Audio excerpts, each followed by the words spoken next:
fast forward, any come our channel so how say AGH Politics Avenue. Podcast also a training make headlines in a Jimre na yedibi exomo any demo yembo in right headlines anymore. Na High Court attracts any day. Na Attorney General any special prosecutor kisi ejaben. Almost semi kupimu ewo court no. Courts it me a ruling aba Accra High Court. Na court a share Attorney General say criminals prosecution cases bia OSP or handle bia no onfani nyina enko share Attorney General insa na ondi ho dwuma na ekame akoye se ase agro no yeye ayi kisi agabin afrim na de ekoso no akwedi say elimination by rough touches be because say yeyi criminal prosecutions free waso then what is the mandate again?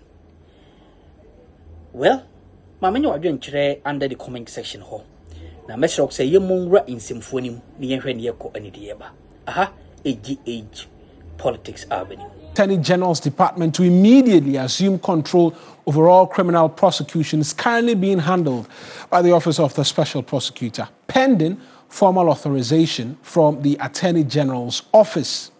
The court said the OSP has investigative powers, but it can only prosecute such outcomes in court when permission or authorization from the AG is given as per Articles 88(4) of the 1992 Constitution. And the Special Prosecutor's Office has been reacting to the ruling, indicating it will challenge the decision in court. Let's take you to the phone lines right now because this has been causing quite the stir.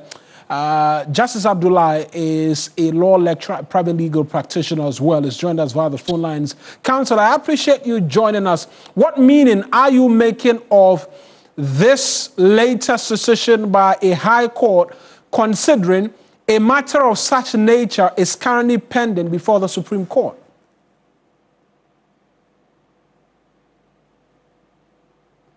As you rightly described it, it wasn't expected, at least not within this period of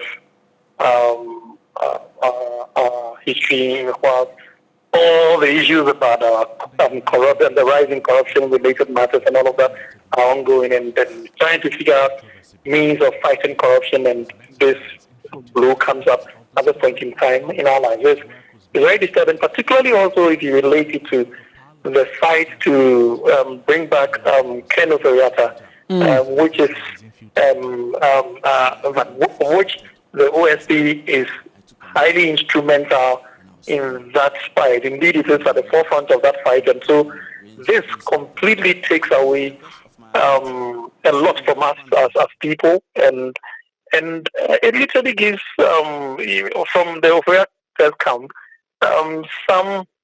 a huge leverage over all of us, and possibly a difficulty in even bringing him back, winning the extradition case before the U.S. court. And so, but without relating it to that, I mean, coming back home, I think that it is also disturbing, particularly because the decision of the High Court almost amounts to the interpretation of the provisions in relation to the Article 88 and also the provisions establishing the OSP. And I thought that if the High Court was minded, it probably could have referred that portion of it to the Supreme Court for interpretation. That would have been ideal from where I stand, because the conduct, in fact, the decision as made by the High Court amounts to an interpretation which it does not, of which it does not have that authority to do so. There is no jurisdiction of the High Court that allows it to interpret provisions of this nature. It can apply, but definitely not to interpret it in the light that it has done at this point.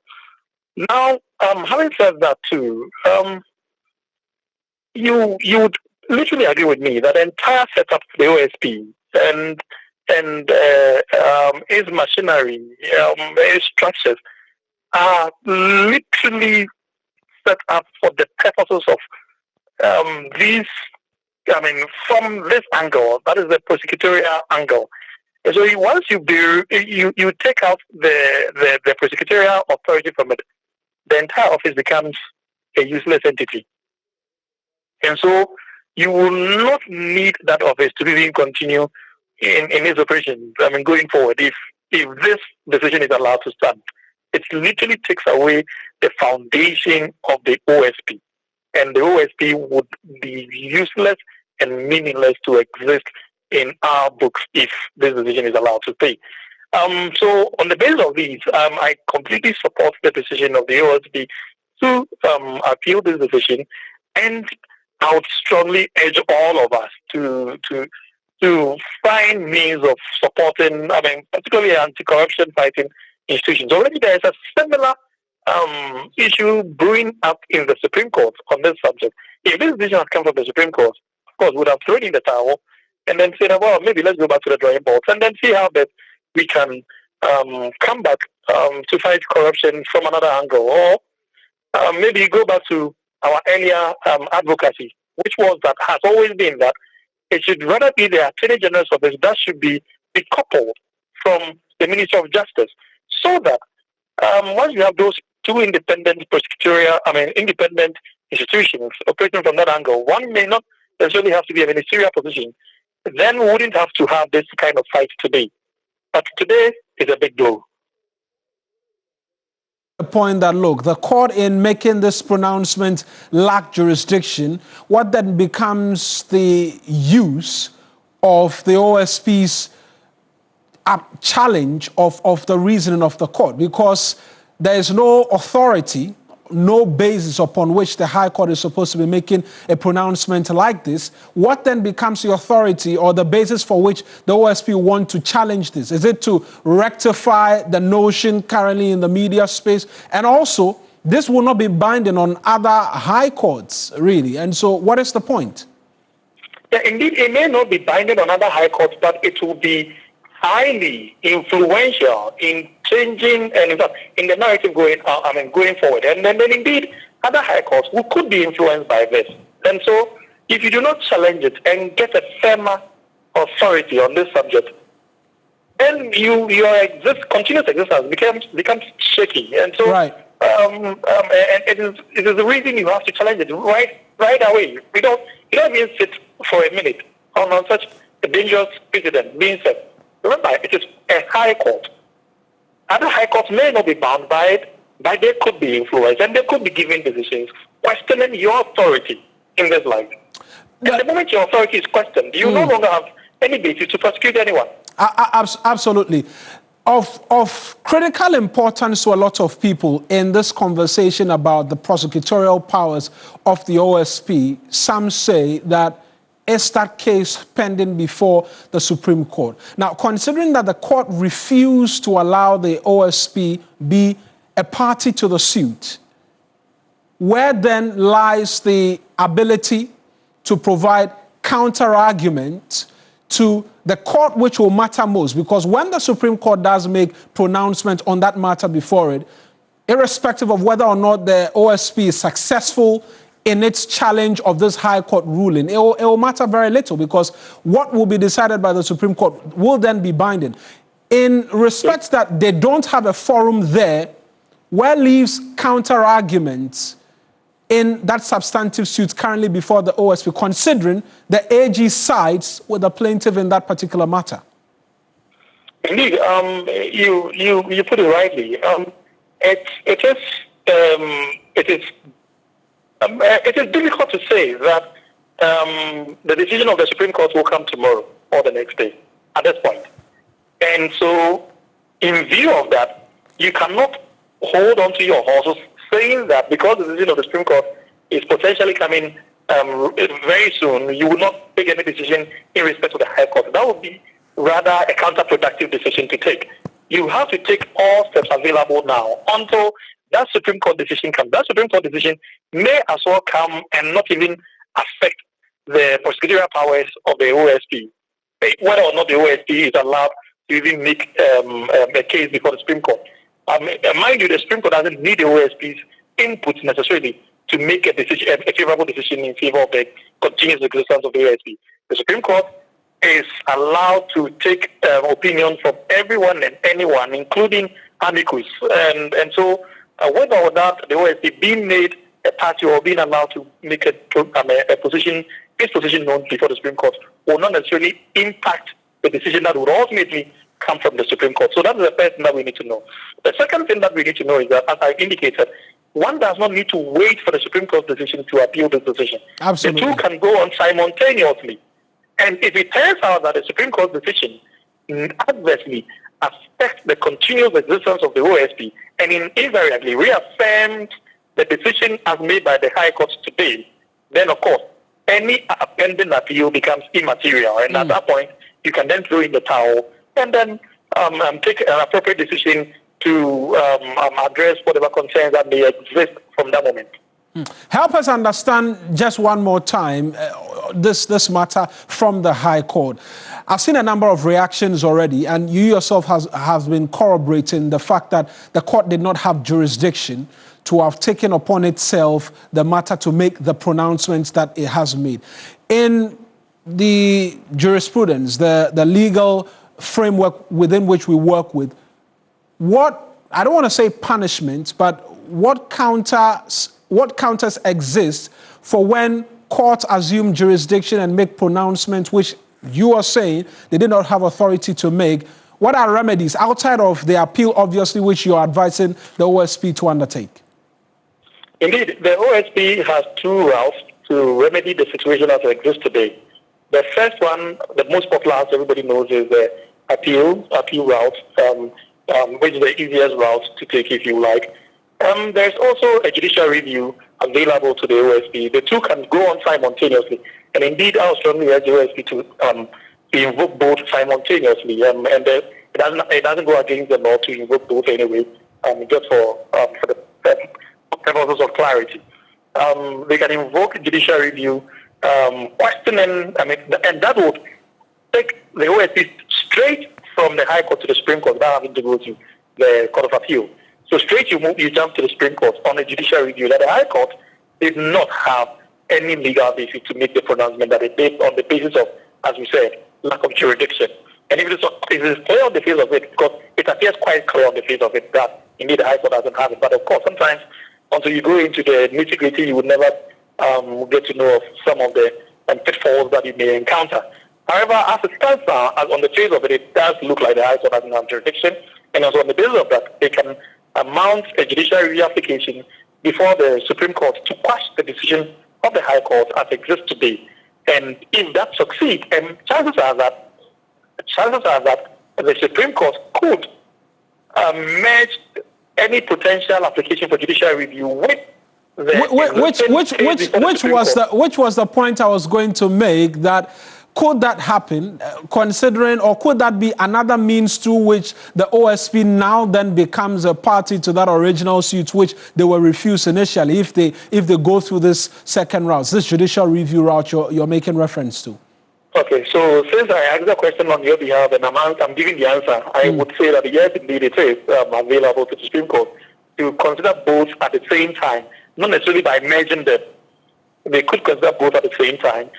Sometimes the Supreme Court also operates on purely prudential basis by ensuring that they do not have to replicate their resources when they could merge all and make a decision or a pronouncement that solves all problems or all cases before it. And so it is on the basis of that sometimes they could, rather than saying that, okay, you know what, let's merge these two, which sometimes could not be measurable, they could say that, okay, we are given a decision in this because this one is right for a decision to be made.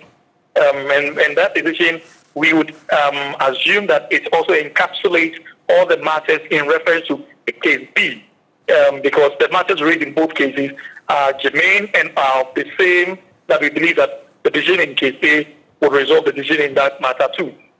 And in that case, when they do that, it turns out that they will dismiss the second case or the third case and refer them to this first one. Absolutely. I remember that happening in 2001 thereabout, when Richard Sky filed a suit. There were about 3 or 4 different suits, one of which was all of which literally surrounded the case of the Deputy Speaker of Parliament being allowed to vote while sitting as a Speaker of Parliament. And all Absolutely, that. absolutely. Yeah, there were similar cases, about 4 or 5 of them. And one of them, which was decided, was Justice Abdullah, Attorney General. And what the Supreme Court did was that the moment they gave that decision, all the other cases were dismissed. Not because they were frivolous cases, but because they had already given their opinion, their decision in the Justice Abdullah Attorney General case. And so sometimes this could be the route they would take. And so they have all kinds of means of resolving such matters. Counsel, I appreciate you greatly for speaking to us this afternoon. That's Justice Abdullah. He's a private legal practitioner as well as a law lecturer speaking to us this afternoon on the latest. We know that the Office of the Special Prosecutor has been reacting to the development. They say that the High Court does not have jurisdiction to, in effect, strike down parts of the Act of Parliament as unconstitutional. They argue that it is only the Supreme Court of Ghana which can strike down parts of the Act of Parliament as unconstitutional, and that the Office of the Special Prosecutor is taking steps to quickly overturn the decision of the General Jurisdiction Court. The Office of the Special Prosecutor Act, according to them, remains valid and in force. And they provide a bit more, for those of us on screen, they provide a bit more in terms of context, that the criminal court dismissed an application by the accused person seeking to strike out the case. And so there are two separate cases, right? There's a case in which they are prosecuting an individual over some corruption-related matters currently under investigation. Now, in that particular case, from what the OSP tells us, they raise questions about the authority, the prosecutorial authority of the OSP, which was dismissed, and the court has subsequently stayed its proceedings pending the outcome of the no adamte case currently before the Supreme Court.